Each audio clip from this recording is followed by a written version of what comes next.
Fala meu amigo, fala minha amiga, em especial a você, aluno do primeiro ano do ensino médio regular do estado de Minas Gerais. Eu, professor Matheus, professor de História, venho aqui comunicar para vocês que o PET voltou! O PET voltou e voltou para a gente finalizar o ano. Estamos aí no volume 4, o correspondente ao quarto bimestre.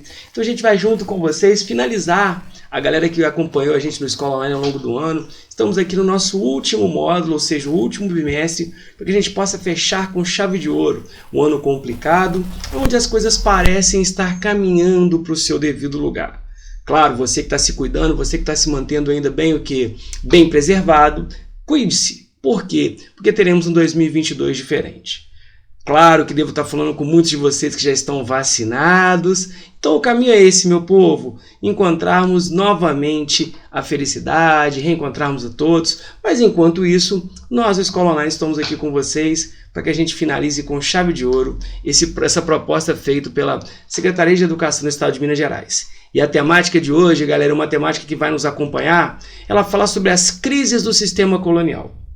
Bom, vamos explicar exatamente como aconteceu, vamos falar o funcionamento de tudo isso, mas antes, para você que está chegando, eu acho que a maioria já conhece, mas para que você que está chegando, vem com a gente conhecer o Projeto Escola Online, tá? Vai aí no Dicão, onde você quiser colocar o seu QR Code, ele vai te levar a fazer uma visita por todas as nossas redes sociais. Tá? Você vai encontrar o Escola Online dentro do YouTube. Aqui no YouTube, você que não se inscreveu, aproveita, se inscreva, deixa o seu like, ativa as notificações. Você tem o nosso contato no WhatsApp, você tem no Instagram. Você que de repente está querendo saber sobre as informações, sobre volta, cronograma, vá lá no nosso Instagram, você tem tudo direitinho, dia das aulas, como vai ser disponibilizado para vocês. Você tem no Facebook, você tem no Twitter, você tem agora em plataformas, encontra-se na questão das plataformas em podcast. Já brinquei, se bobear você vai encontrar daqui a pouco a gente no Tinder, OnlyFans. Mas galera, brincadeira à parte, visite a nossa plataforma, você está vendo aí embaixo, www.plataformaescolaonline.com.br. Então o que eu falei? Vai lá, pega seu celular, coloca aí o seu QR Code, que o Dicão vai te levar diretamente para lá, beleza? Então galera, para a gente poder começar, para a gente poder de certa forma dar início a essa fase final, o que a gente faz sempre? Lembrou? Vamos matar a saudade? Então bora lá aí, roda a vinheta!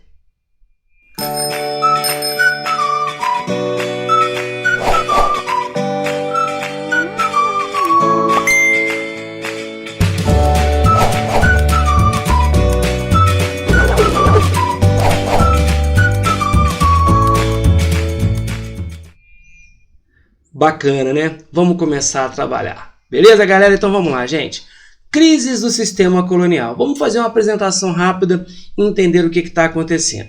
A partir de meados do século XVIII, entre 1701 e 1800, o sistema colonial implantado por ingleses, franceses, portugueses e espanhóis nas Américas começou a entrar em crise por uma série de fatores internos e externos. Ou seja, repara que aquela nossa relação que a gente aprende envolvendo a metrópole, é a nação europeia que explora. No caso, você pega o Brasil, você tem Portugal como nossa metrópole, e que durante muito tempo age explorando a sua colônia. Então vai chegar uma hora que essa relação ela vai literalmente o quê? Esgotar. É aquele caso clássico daquele seu namoro, que às vezes está bom só para um lado, porque às vezes seu namorado está dando perdido e está todo mundo falando, olha, a coisa não está bem. Então, enquanto a coisa está boa para os dois, beleza. Mas você olha, essa relação metrópole e colônia era uma relação benéfica exclusivamente para a metrópole, que impôs vários abusos sobre a colônia, e a colônia simplesmente o quê?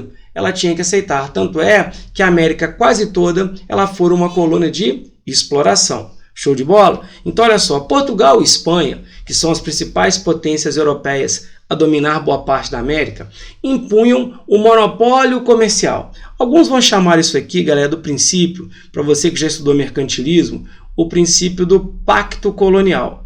Ou seja, o que é o monopólio? Você estabelece aquela regra vinculando a sua colônia a realizar atividades diretamente à metrópole. E suas colônias americanas, ou seja, no caso do Brasil, Portugal, Argentina e Espanha, elas só podiam comprar de sua metrópole, o que contrariava os interesses comerciais dos industriais ingleses. Porque lembra, poxa, a Inglaterra é a primeira nação a viver a Revolução Industrial. Mas, por exemplo, o Brasil só podia comprar de Portugal, e aí? Então isso criava um certo desconforto, que desejava vender seus produtos diretamente para os mercados consumidores. Reparemos aqui que a Inglaterra vai ser uma das grandes incentivadoras da independência da América, sobre qual argumento? Não é porque ela quer o bem da América, ela quer que, na verdade, a América quebre essa dependência, esse exclusivismo, esse pacto e possa consumir produtos ingleses. Beleza? O século XVIII, na Europa, é o chamado século das luzes, em virtude do iluminismo, movimento intelectual e filosófico que teve na França o seu principal centro e que contestava a sociedade da época, que chamamos de sociedade do antigo regime, que entrou em crise. Poxa, quando você fala em iluminismo, galera, repara que quando às vezes você está vendo um desenho, você está lendo uma história em quadrinhos, você está vendo uma animação e um personagem tem uma ideia, o que aparece sobre a sua cabeça? Vejam, galera, é muito isso. Você vai perceber que o iluminista, para vender o seu peixe, ele realmente fala que ele está trazendo a luz para tirar o homem da treva. Quantas vezes você já de repente está fazendo uma questão meio cabulosa de biologia, você fala, poxa, o professor Charles podia estar aqui para me dar uma luz. Então o iluminismo ele traz essa nova ideia, ele quer quebrar um pouco isso. Tá? Então o iluminismo é um movimento que surge na França com ideias muito diferentes. E que ideias são essas? Bora lá, galera. Então é o seguinte, o iluminismo ele chega propondo um mundo diferente, mas para isso, galera, ele tem que combater o chamado antigo regime. Então o iluminismo ele traz o novo, que vai se chocar com o que a gente chama do modelo que até então vigorava, que é o antigo regime. Você fala, mas poxa, professor, o que é o antigo regime? Será aquela dieta feita pela minha avó lá atrás? Galera, o antigo regime é um sistema que vigorou na Europa durante muito tempo. E o antigo regime funcionava em que sentido? Primeira coisa, galera, o modelo político era a clássica monarquia absolutista. Tá? Todo mundo vai lembrar que durante muito tempo, todo o poder concentrava-se na mão do rei. E galera, o mais engraçado é que esses reis, que tinham poder absoluto, que tinham poder total, eles tinham o seu poder justificado pelas teorias mais insanas possíveis. Você já deve ter ouvido falar sobre a teoria do direito divino, que as pessoas alegavam que o rei era representante de Deus. Olha aí, ó, nós temos Luís XIV, que governou a França durante um tempo. A família dos Bourbons governava sobre a ideia de que não, olha só, o rei era escolhido por Deus. Só que além da política absolutista, nós tínhamos também um modelo econômico chamado de mercantilismo, e que de certa forma consolidava o antigo regime. O mercantilismo, na verdade, é um conjunto de ideias e práticas econômicas adotada durante a Idade Moderna pelos países da Europa, que constituíram vastos impérios coloniais. Seu auge foi no século XVII e caracterizou-se por, então, um rei forte, ele busca uma economia forte. E para isso, ele vai adotar práticas mercantilistas. Vejam vocês, o mercantilismo funcionava como a ideia do colonialismo. O que é isso, galera? O que é o colonialismo? O que o Brasil foi de Portugal? Isso, colônia.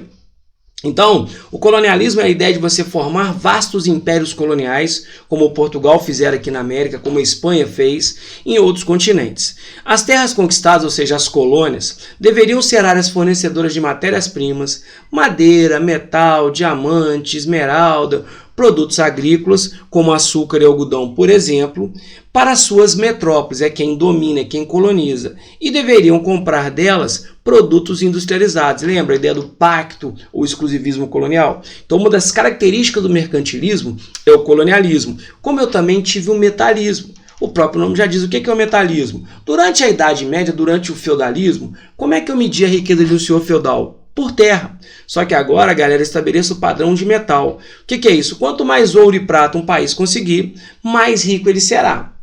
Bom, então agora você já não mede só por terra, mas sim pelo acúmulo de metal e pedras preciosas. Outra, você também busca o princípio da balança comercial favorável, que os economistas vão chamar de superávit. O que é isso? É quando um país ele está exportando muito mais do que ele está comprando. Você vira para mim e fala assim, professor, meu pai montou um comércio e no primeiro mês do funcionamento ele vendeu 100 mil. Eu falo, nossa, que legal. Ah, mas meu pai comprou 1 milhão em mercadoria. Você fala, peraí. Se ele vendeu 100 mil e comprou 1 milhão, a coisa não está fechando. Então, quando você vende mais do que você compra, é que você está tendo uma balança comercial favorável, o superávit. E uma das formas de você atingir essa balança comercial favorável é através do protecionismo. Quando o Estado ele intervém e ele começa a controlar o preço para afastar o quê? A concorrência estrangeira. É quando você chega numa loja e quer comprar uma camisa, e às vezes a camisa da Hering ela custa o preço da camisa da Nike. O que o governo faz? Para proteger a Hering, ele pode tentar criar impostos para encarecer o produto estrangeiro. Ele não pode proibir, mas ele pode tentar encarecer o produto estrangeiro para forçar você a comprar o produto nacional. O que é isso? É o protecionismo alfandegário sobre a economia nacional. Então repara que o antigo regime ele tinha na monarquia absolutista e no mercantilismo o seu sistema político e econômico. Só que é um sistema que foi questionado. E por ser questionado, o que acontece? A sociedade também era muito mal vista. Porque o antigo regime ele era pautado em uma sociedade estamental. O que é isso? É uma sociedade dividida em estados, estamentos, ordens. Por exemplo, atualmente vivemos em uma sociedade classista. Brincamos que você tem classe alta, classe média, classe baixa e professores, tá? Agora, pode acontecer na sociedade atual de alguém da classe alta virar classe baixa? Pode. Pode acontecer do cara da classe baixa virar classe alta? Pode. A nossa sociedade é uma sociedade marcada pela mobilidade. A sociedade do antigo regime era uma sociedade estamental, ou seja, cada pessoa pertencia a um estamento e deveria passar a vida toda nele, ou seja, se você nasceu em determinada ordem, você não pode nem ascender, nem cair de classe. Ou seja, não havia mobilidade social. A estrutura da França, ou seja, a França às vésperas da Revolução Francesa, por exemplo, ela é dividida em 3 estados. Ou seja, você tem um rei, que mandava e desmandava, você tem o clero, que são os membros da Igreja Católica, os nobres, que eram os antigos proprietários de terra, ou seja, eram os antigos senhores feudais, proprietários de terra, tá? E o terceiro estado, que é de onde depois a gente vai estudar, que faz a revolução, que é a burguesia e o povão. Vejam para exemplificar melhor, você está vendo aqui em cima de mim, essa sociedade estamental. Repara que nós temos a figura do rei, tá? Acima de todos. E aí você tem uma sociedade onde você tem o primeiro estado, que é o clero, o segundo a nobreza e o terceiro estado, que é a burguesia e o povo. Pode acontecer essa mudança? Não, é uma sociedade estamental típica do antigo regime.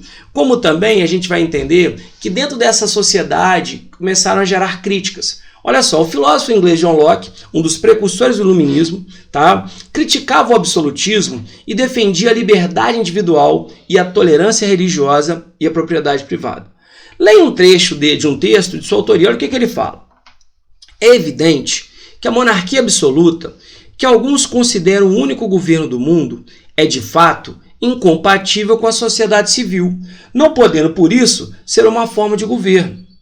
Sendo os homens, por natureza, todos livres, iguais e independentes, ninguém pode ser expulso de sua propriedade e submetido ao poder político de outrem sem dar consentimento. Galera, lembra? No absolutismo você votava no rei? Você criticava o rei? Então, era um sistema imposto e que as pessoas começam a criticar. Falou, opa, peraí, não é assim que funciona, não é assim o caminho correto. Então, o iluminismo, vejam que nomes do iluminismo vêm criticar esse modelo. Como também, repara o seguinte, eram práticas comuns da monarquias absolutistas o confisco dos bens dos cidadãos. Por quê? O Luís XIV, aquele que a gente viu na imagem, ele falava o seguinte, uma frase que dizia o seguinte, o Estado sou eu. Então ele falava o seguinte, olha, o Estado sou eu. Se eu sou o Estado, o que indica, galera? Que olha, eu mando em tudo, eu sou dono de tudo. Então não tem o seu, é tudo do Estado. Então o Estado ele podia confiscar o bem dos cidadãos que deviam impostos e mandar queimar as residências daqueles que faziam movimento de contestação. Então, se você não paga, se você não contraria, o governo simplesmente confisca, toma e te oprime. Como veremos nas semanas seguintes, os colonos da América Portuguesa foram muito oprimidos dessa forma. Depois nós vamos ver no Brasil, por exemplo, os movimentos com projeto, como Conjuração Mineira, Conjuração Baiana, que criticavam essa relação colonial. Bom, galera, o filósofo escocês Adam Smith, vamos fazer um biquinho para falar, considerado o pai do liberalismo econômico, ou seja, tá, ele vai criar aqui o que os historiadores, os economistas chamam do princípio da economia clássica. Tá? O Adam Smith, galera, esse nosso lindinho aqui que está aqui do lado, vejam vocês, esse cara vai revolucionar o conceito de economia, inclusive, para quem curte, assista um filmezinho chamado Uma Mente Brilhante, que ele vai falar de um matemático chamado John Nash, que vai até contestar Adam Smith. Então o que o Adam Smith ele falava? O pai do liberalismo econômico defendia ideias radicalmente opostas ao mercantilismo, como, por exemplo, que o Estado poder político estabelecido não deveria interferir na economia. Por quê? Se o Adam Smith ele fala de uma política liberal, a liberdade ela é contra a ideia da intervenção. E o mercantilismo ele intervém, ele protege.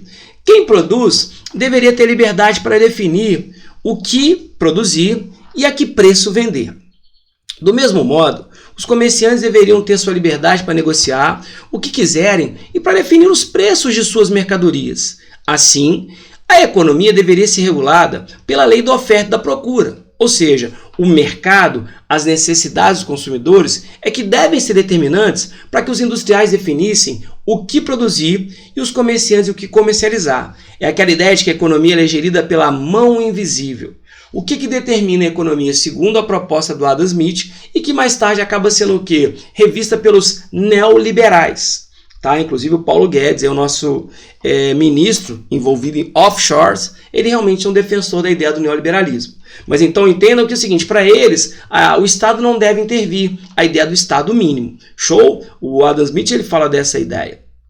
Agora, o liberalismo político, se a gente for do liberalismo econômico, o liberalismo político, tá, é aquele sistema que defende a ideia de que o Estado, os governos estabelecidos, devem ter seu poder e função definidos e limitados. Então, quer dizer, se o absolutismo ele fala que o rei não tem limite, ele tem poder absoluto, a partir de agora, como é que as coisas funcionam? Não, eu tenho liberdade para escolher o meu governo esse que tem o seu poder limitado.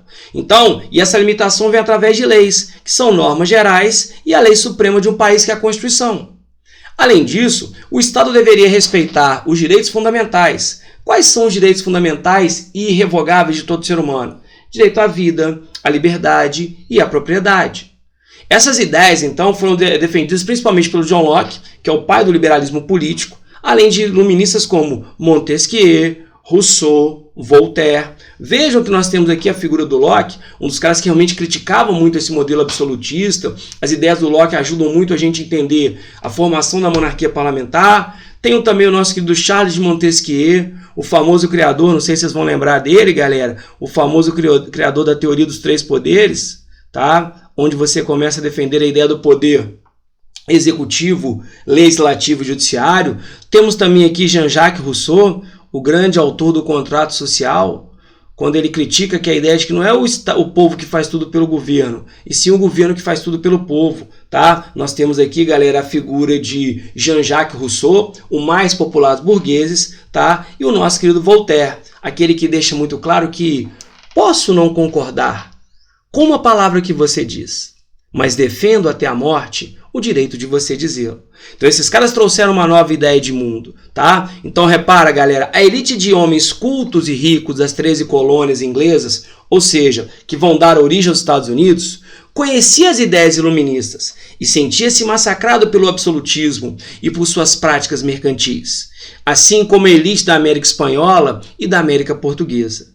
Somou-se a isso os altos impostos que as metrópoles cobravam, tá? E o rígido controle sobre o comércio e a mineração. Lembra no Brasil? Quanto mais ouro se encontrava, mais impostos apareciam. É o quinto, finta, captação, casa de fundição, derrama. Então essa situação de opressão foi deixando a população cada vez mais insatisfeita, tomando coragem para dar o grito de liberdade. Tá? Foi assim que ao longo do século XVIII, aconteceram vários movimentos de contestação da ordem colonial. E já final do século, movimentos emancipatórios, ou seja, movimentos que queriam emancipar, que queriam separar a colônia da metrópole.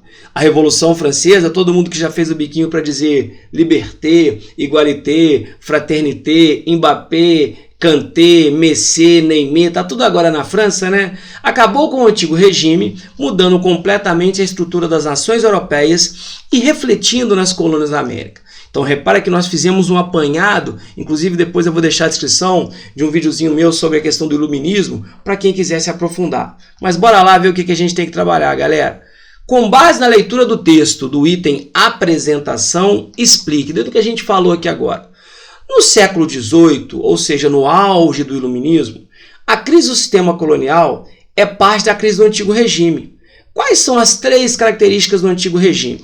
Galera, é só você lembrar, politicamente, qual que é a característica principal? Absolutismo. Economicamente, Qual que é a característica, galera? O mercantilismo, tá? E socialmente, o que a gente percebe? A ideia da sociedade estamental. Fácil, né? Então, fácil você construir sua resposta. Por isso que eu coloquei como sugestão de resposta, tá aqui, ó. Politicamente, o antigo regime era sustentado pelo absolutismo monárquico. Economicamente, a base era o mercantilismo, ou chamado de capitalismo comercial. E socialmente, você prioriza a nobreza e os privilégios da igreja. Ou seja, nós temos aqui a ideia de o quê? De uma sociedade estamental. Fácil, né? Essa aqui tá de boa. O Pet nos ajudou demais dando essa ideia, mas é bom para a gente entender, tá? Qual sistema eu vou criticar. Show de bola? Beleza? Então, esse aqui eram os pilares do antigo regime. Bora lá. Como que o absolutismo e o mercantilismo oprimiam os colônios da América? Lembra que a gente falou um pouquinho sobre a ideia de que, olha, para eu ter um rei forte, tá? Para eu ter um rei forte, eu quero ter uma economia forte, tá? E essa economia forte se dá através do quê? De práticas mercantis, como é o princípio do colonialismo. Então, o que eu coloquei para vocês como sugestão, galera? Para ser a base política e econômica do sistema econômico, o absolutismo e o mercantilismo, esse sistema impõe o monopólio ou exclusivismo sobre as colônias. Então, lembra? É aquela falta de liberdade. Por exemplo, o Brasil só podia comprar de Portugal, só podia entregar seus produtos a Portugal. Aí eu quero comprar um produto, a Espanha me fala que é 10 euros, Portugal cobra 100, eu tenho que pagar 100. Só posso transportar produtos em navios portugueses. A Inglaterra me cobra 50 euros o frete, Portugal cobra 500, tenho que pagar a Portugal. Tá? Então o que vai acontecer? Então essa opressão do exclusivismo acaba oprimindo em função do pacto colonial. Show? Então, como eu falei, uma sugestão de resposta, que dela você consegue criar a sua. Beleza? Tranquilão, né? De boa? Segue o barco? Bora lá. Olha aqui, galera, vejam vocês. No final do século XVIII, Vila Rica, que hoje é Ouro Preto, Rio de Janeiro, Salvador, Recife, eram centros intelectuais onde as pessoas tomavam conhecimento das ideias iluministas que circulavam na Europa. Claro que você não tinha facilidade como Google, Instagram, você não tinha Twitter, então a comunicação não era tão fácil. Embora as autoridades proibissem a entrada e o comércio dos livros, porque toda a comunicação se dava através de livros e panfletos, tá? E principalmente, o que você proíbe? Literatura iluminista. Eles chegavam no Brasil no fundo dos baús, onde rapazes brasileiros da elite, porque era caro, ainda é muito caro o livro no Brasil, mas naquela época ainda era muito mais caro, que tinham estudado na Universidade de Portugal e da França, guardavam embaixo de suas roupas. Então a galera meio que camuflava ali os livros. Esses livros eram lidos e discutidos por um número reduzido de homens, que deixaram-se influenciar pelas ideias de liberdade, igualdade. Então olha só o que eu estou falando, galera. O iluminismo ele fala de razão, liberdade, igualdade, direito dos povos, ou seja, o direito à propriedade, de instituírem seus governos, entre muitas outras, que levaram-nos a uma crítica ao colonialismo e à autoridade absoluta dos reis. Vejam vocês, as autoridades portuguesas proibiam a circulação dos livros dos filósofos iluministas no Brasil no século XVIII. Por que elas eram consideradas uma ameaça, galera? Porque, gente, o que o iluminismo faz? Ele trabalha com a gente, olha só, gente, ele traz para as pessoas uma forma diferente da ordem vigente em fazer o homem pensar, em defender razão, liberdade, igualdade, direito dos povos de escolher o seu governo. Então é uma literatura considerada subversiva, que incita a população a buscar um outro caminho. Show? Beleza? Eu acho que funciona dessa maneira. Tá? Então, galera, repara que é bem tranquilo. Vamos lá? Então, essa foi a questão 3. Chegamos à questão final, questão de número 4. Vamos lá. As 13 colônias inglesas, vou dar uma dica, moçada. Aonde eu leio 13 colônias, eu leio Estados Unidos. United States of America. Não gasta o inglês, hein? Situadas no leste da América do Norte, foram a primeira região das Américas a tornar-se independente. Então, todo mundo aqui, galera, vai lembrar do famoso Independence Day, do 4 de julho. Sua declaração da independência, essa aí, ó, tá? Foi assinada no 2º Congresso da Filadélfia, na Pensilvânia, em 4 de julho de 76. Repare que as ideias dos filósofos iluministas foram inspiração para o texto dessa declaração. Leia alguns itens desse documento. Então, galera, proposto por Thomas Jefferson, com a participação de Benjamin Franklin, George Washington, John Adams. Então, você tem nomes importantes que os americanos chamam de pais fundadores para constituir, até então, a primeira colônia da América a se emancipar de uma metrópole.